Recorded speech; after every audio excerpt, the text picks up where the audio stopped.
Kayo naman, Katie. Kasama niyo tong si Lynette. Sa bagay, sanay na kayong tumingin ng buhay na tumor. You know what?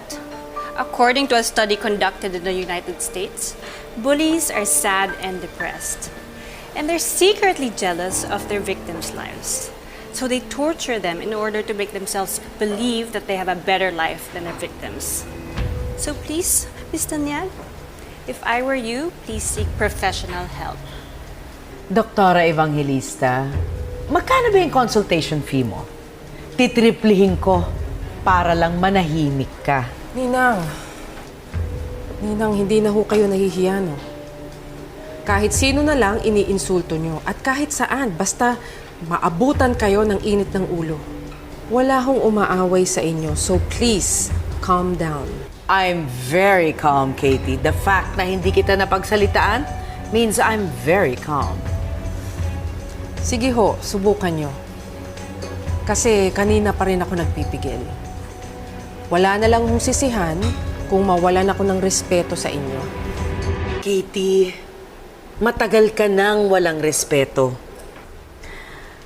Parang si Lynette. Matagal na ring walang hiya. Parang ang ostrich.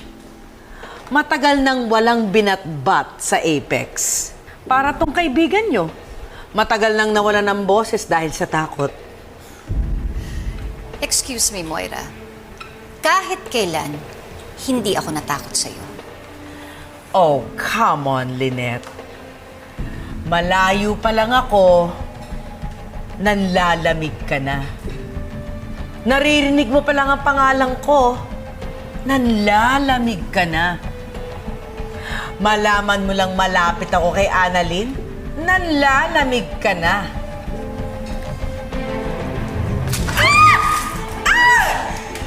Oh my God! Oh! Sino ngayon sa atin ang naglalamig, ha? Sino? Sige, Ninang. Saktan mo si Lynette. Iwan niyo ako!